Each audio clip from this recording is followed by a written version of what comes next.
Hi all, welcome back to yet another session. So today let me continue my grammar session which I had discussed in my previous video. So that was conjunction, and I had discussed almost 7 conjunctions in that video. So today let me move on with another type of conjunctions which you may use or include in your conversation effectively. So let me start with the next one, which is either or. So these two conjunctions come together. These are known as correlative conjunctions because that is one is related to another. Either vannu kazhinja pinne orum kudi varum. So that one is related to another. So these types of conjunctions are known as correlative conjunctions. So the first one in that is either or, and this or has been already discussed in my previous video. That is optional. ഒന്നല്ലെങ്കിൽ വേറൊന്ന് എന്ന് പറയാനാണ് നമ്മൾ or പഠിച്ചിട്ടുണ്ടായിരുന്നത്. When we use either or together also, it has similar function. നമ്മൾ either or ഒരുമിച്ച് ഉപയോഗിച്ച് കഴിഞ്ഞാലും ഓറിൻ്റെ അതേ ഫംഗ്ഷനാണ് വരുന്നത്, അല്ലെങ്കിൽ. So here either means ഒന്നുകിൽ and or means അല്ലെങ്കിൽ. ഒന്നുകിൽ ഒരു കാര്യം അല്ലെങ്കിൽ വേറൊരു കാര്യം അങ്ങനെ പറയാൻ, ഓപ്ഷണൽ പറയാൻ തന്നെയാണ് നമ്മൾ either or ഉപയോഗിക്കുക. Then you will have a doubt that we have already learned or for that. നമ്മൾ or already പഠിച്ചിട്ടുണ്ട് അതിന്, പിന്നെ എന്തിനാണ് ഈ either or എന്നുള്ളത്. Actually when we know one conjunction, you will be using it repeatedly. നമുക്ക് ഒരു കാര്യം പറയാൻ ഒരു കൺജങ്ഷൻ അറിയുന്ന അവസ്ഥയിൽ നമ്മൾ അത് തന്നെ ഉപയോഗിച്ചുകൊണ്ടിരിക്കും. But it's not good. That is also repetition അല്ലേ. ഒരു കൺജങ്ഷൻ തന്നെ റിപ്പീറ്റ് ചെയ്യുക എന്നുള്ളതും ബോറിംഗ് ആയിട്ടുള്ള ഒരു പരിപാടിയാണ്. So if you learn many conjunctions for the same purpose, you can use it frequently. ഒന്നല്ലെങ്കിൽ വേറൊന്ന് അങ്ങനെ use ചെയ്തുകൊണ്ടിരിക്കാം. That is why we have or and either or. Okay. So either means ഒന്നുകിൽ and or means അല്ലെങ്കിൽ. It is also used to mention optional things. ഒന്നല്ലെങ്കിൽ വേറൊന്ന്. So let's go for some examples that will really clarify this meaning of either or. We can say either my cousin or my friend, or either my cousin or friend will come with me. Okay, either ഒന്നുകിൽ ആണെന്ന് പറഞ്ഞു. അപ്പോൾ either my cousin means ഒന്നുകിൽ എൻ്റെ cousin, or friend അല്ലെങ്കിൽ എൻ്റെ friend will come with me, എൻ്റെ കൂടെ വരും. അപ്പോൾ actually I just want to go somewhere and ആ സമയത്ത് പറയാണ് ഒന്നുകിൽ എൻ്റെ cousin അല്ലെങ്കിൽ എൻ്റെ friend എൻ്റെ കൂടെ വരും. either my cousin or friend will come with me. So these are two optional things. Two persons are there. ഒന്നുകിൽ ഒരാൾ അല്ലെങ്കിൽ വേറൊരാൾ. And we can say either John or Stephen has done this. Either John or Stephen has done this. ഒന്നുകിൽ Stephen അല്ലെങ്കിൽ John ആണ് ഇത് ചെയ്തിട്ടുള്ളത്. So we are going for an assumption that ആ രണ്ട് വ്യക്തികളിൽ ആരോ ഒരാളാണ് ഇത് ചെയ്തിട്ടുള്ളത്. In these two sentences we have used either or, like either at the first, at the beginning of the sentence. Sentences start ചെയ്യുമ്പോൾ തന്നെ നമ്മൾ ഈ either ഉപയോഗിച്ചിട്ടുണ്ട്. അത് സ്റ്റാർട്ടിങ്ങിൽ തന്നെ ഉപയോഗിക്കണമെന്ന് നിർബന്ധമില്ല. Sometimes it depends on the meaning. It is used in the middle of the sentence also. Either ചിലപ്പോൾ സെൻറ്റൻസിൻ്റെ മിഡിലൊക്കെ വന്നു എന്ന് വരാം. Let me tell you one example on that. That is she is either 20 or 21 years old. അവൾക്ക് ഒന്നുകിൽ 20 അല്ലെങ്കിൽ 21 വയസ്സാണ്. അപ്പോൾ അവിടെ 20-21 that is the optional thing. അപ്പോൾ അതിൻ്റെ അടുത്ത് വേണം നമ്മൾ either or ഉപയോഗിക്കാൻ. ഷീ എന്ന് പറയുന്നത് കോമൺ സബ്ജക്റ്റ്, അപ്പോൾ അത് നമ്മൾ വെച്ചു. She is either 20 or 21 years old. And they are either teachers or students. അവർ ഒന്നിക്കൽ ടീച്ചേഴ്സാണ് അല്ലെങ്കിൽ സ്റ്റുഡൻസ് ആണ്. ആ സ്റ്റുഡൻസ് ടീച്ചേഴ്സാണ് ഓപ്ഷണൽ ആയിട്ട് വരുന്നത്. If you are confused with like where you have to keep this either or, that's a simple idea. എന്ത് കാര്യമാണോ നമ്മൾ ഓപ്ഷണലായിട്ട് പറയുന്നത്, ഒന്നുകിൽ അവൻ അല്ലെങ്കിൽ അവൾ എന്നാണെങ്കിൽ അവരുടെ തൊട്ട് മുമ്പാണ് either ചേർക്കേണ്ടത്. അല്ലെങ്കിൽ ഒന്നുകിൽ ടീച്ചേഴ്സ് അല്ലെങ്കിൽ സ്റ്റുഡൻസ് എന്നാണെങ്കിൽ അവരുടെ തൊട്ട് മുന്നാണ്. അപ്പോൾ ഏതാണോ ഓപ്ഷണലായിട്ട് പറയുന്നത് അതിനു മുമ്പ് നമ്മൾ either or യൂസ് ചെയ്യാണ് വേണ്ടത്. So I hope this usage of either or is clear to you. And let me move on to the next conjunction, which is neither nor. And we have already had a discussion on nor, and I had told you that it is used in a negative way. രണ്ടും അല്ല എന്ന് അല്ലെങ്കിൽ ഇല്ല എന്ന് നെഗറ്റീവായിട്ട് പറയാനാണ് നമ്മൾ ഈ nor യൂസ് ചെയ്യുക. And when this neither nor come together also, it has the similar meaning. ഇതുമല്ല അതുമല്ല, രണ്ടും അല്ല എന്ന് തന്നെയാണ് ഇവിടെയും മീനിങ് വരുന്നത്. But there is one thing you have to take care of. നമ്മൾ നോറ് മാത്രം ഉപയോഗിക്കും. നമ്മൾ കഴിഞ്ഞ വീഡിയോയിൽ ഒരു എക്സാമ്പിൾ എടുത്തായിരുന്നു. Like I don't like football nor cricket. എനിക്ക് ഫുട്ബോളും ക്രിക്കറ്റും ഇഷ്ടമല്ല എന്ന് പറയുമ്പോൾ ഡു നോട്ട് ഉപയോഗിച്ചു, എന്നിട്ട് നോർ ചേർത്തു.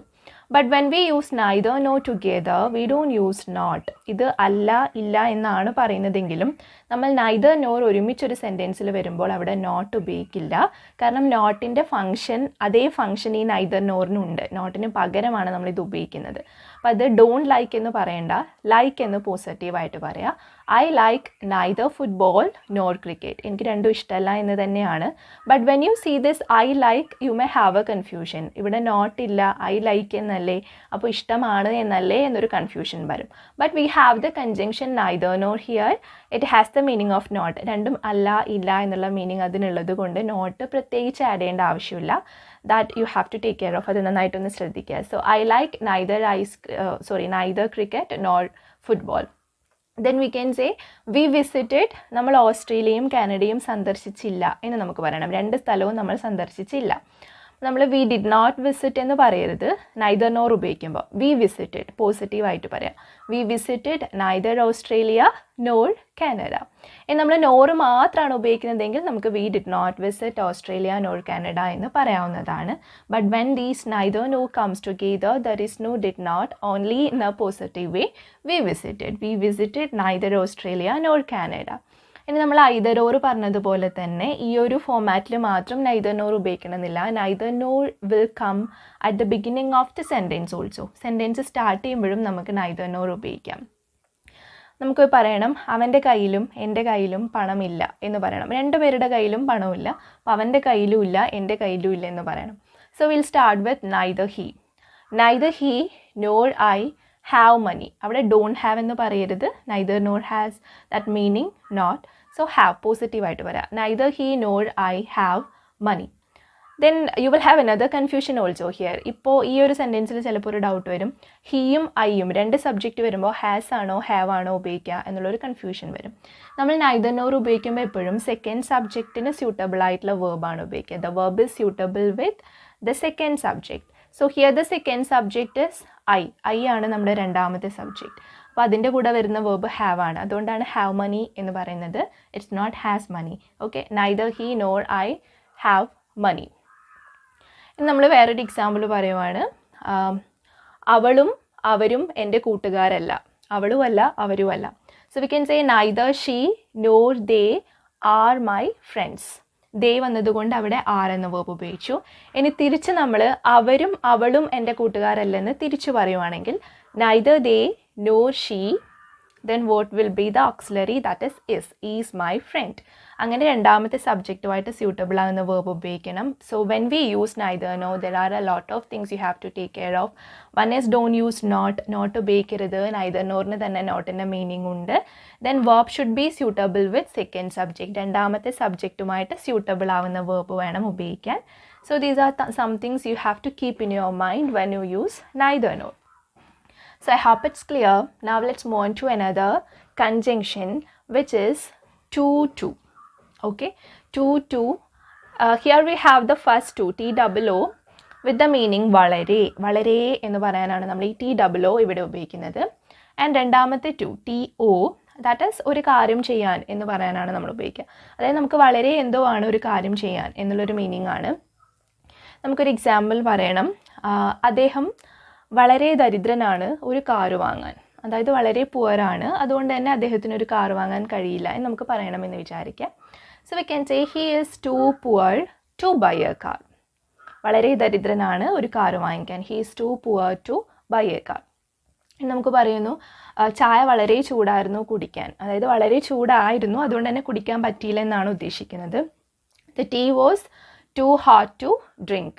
The tea was too hot, വളരെ hot, too hot to drink. അങ്ങനെ വളരെ എന്തോ ആയത് കാരണം നമുക്ക് എന്തെങ്കിലും കഴിയുന്നില്ല എന്ന് പറയാനാണ് നമ്മൾ to ഉപയോഗിക്കുക.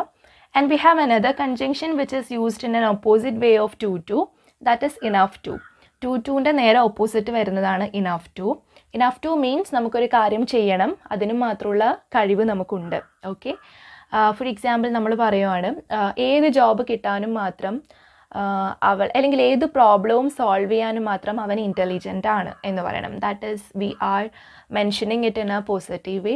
So we can say he is intelligent enough to solve any problem. He is intelligent enough to solve any problem. അതായത് എന്ത് പ്രോബ്ലവും സോൾവ് ചെയ്യാനും മാത്രം അവൻ ഇൻ്റലിജൻ്റ് ആണ്.